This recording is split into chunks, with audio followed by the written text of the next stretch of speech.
Just as the woman was about to shoot Jack dead with a single arrow, a sacred tree seed, an emblem of divine miracles, suddenly materialized out of thin air and hovered right in front of the arrow tip. It was as if the gods were issuing a warning: this man must never be killed. So she decided to spare Jack's life, if only for the time being. Nightfall was closing in fast, and no human could survive a night in Pandora's forests. As darkness blanketed the land, the cries of the surrounding creatures filled Jack with dread. He quickly made himself a torch, but the flickering flame only attracted a pack of ferocious wolves. Under their relentless assault, he soon grew exhausted and teetered on the brink of defeat. Just then, a striking blue-skinned woman charged out of the shadows and came to his rescue. Agile and fearless, scaring off the wolves in the blink of an eye, she picked up his fallen torch and tossed it into the river. It was at that moment that Jack noticed something extraordinary. The plants around him and the darting insects glowed with vivid, otherworldly bioluminescence, in more hues than he could have ever imagined. Yet this breathtaking sight revealed itself only to those who laid down their weapons. Jack tried to thank the woman,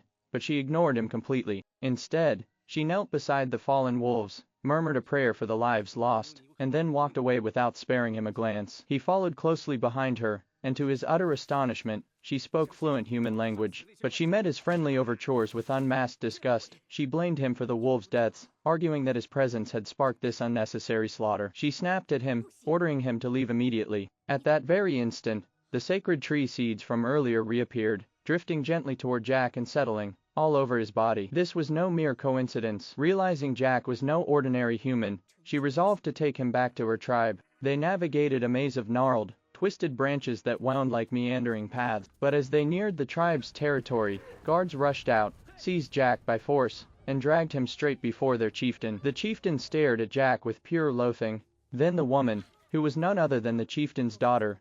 These seeds were the messengers of Ewa, their revered goddess, and they were held in the highest esteem. With the goddess will made clear, the tribe's shaman, the chieftain's wife, decided to spare Jack's life. Jack shed his human clothes and began to live as one of them, eating their food, resting in their dwellings, and lying in the delicate, web-like tree hammocks. At long last, he could catch his breath,